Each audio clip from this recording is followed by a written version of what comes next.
உறவுகள் அனைவருக்கும் அஸ்ஸலாமு அலைக்கும் வரஹ்மத்துல்லாஹி வபரகாத்துஹு. பருப்பு போலி செஞ்சேன். எப்படி செஞ்சேன்னு வாங்க பார்க்கலாம். கொஞ்சம் மைதா மாவு தேவைக்கு எடுத்தாச்சு. அதுக்கு உப்பு போட்டேன். கலருக்காக மஞ்சப்பொடி போடணுமாமே, அதையும் ஒரு சிட்டிகை போட்டு நல்லா தண்ணி ஊற்றி பிசைஞ்சாச்சு. நல்ல எண்ணெயும் ஊற்றி பிசைஞ்சு இந்த மாவு வந்து ஒரு 3 மணி நேரம் அப்படியே மூடி வச்சுட்டேன்.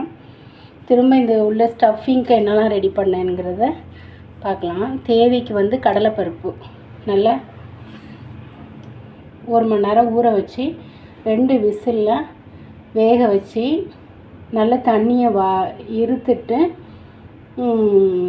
வார வச்சு தண்ணி சேர்க்காமல் நல்லா கொரகொரப்பாக இந்த மாதிரி அரைச்சிட்டேன். தேவைக்கு தேங்காய், இனிப்புக்கு தேவையான வெள்ளைப்பாகும் எடுத்து வடிகட்டி வச்சுருக்கேன். இப்போ ஒரு அடுப்பில் கடாயை வச்சுட்டு ஃபஸ்ட்டு வெள்ளைப்பாகுவை ஊற்றி, வெள்ளைப்பாகு ஆல்ரெடி அதில் உள்ள தூசி எல்லாமே நான் வந்து வடிகட்டிட்டேன். திரும்ப இந்த பொடி பண்ணி வச்சுருக்க கடலைப்பருப்பு தண்ணி இல்லாமல் கொரகொரப்பாக அரைச்சி வச்சுருக்கேன். அதையும் அதோடு சேர்த்து மிக்ஸ் பண்ணிவிட்டு, அதுக்கப்புறம் தேங்காய் பூ நல்லா தாராளமாக தேங்காய் பூ சேர்த்து நல்லா கட்டி பதம் வர வரைக்கும் கிளறி விடணும். லைட்டாக ஒரு சிட்டிகை உப்பு, அப்போ தான் கொஞ்சம் இனிப்பு வந்து தூக்கலாக தெரியும்.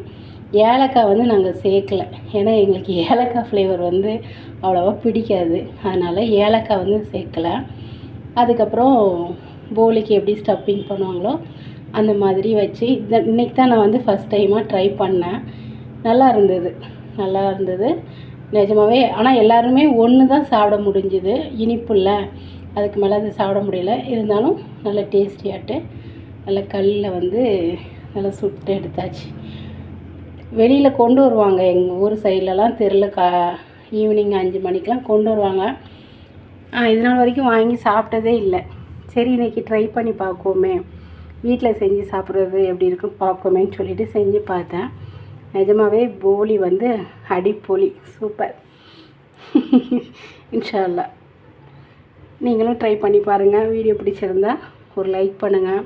புதுசாக பார்க்குறீங்கன்னா ஒரு சப்ஸ்கிரைப் பண்ணிக்கோங்க ஃப்ரெண்ட்ஸ். கமெண்ட் பண்ணுங்கள். இன்ஷா அல்லாஹ் உங்களை இன்னொரு வீடியோவில் சந்திக்கிறேன்.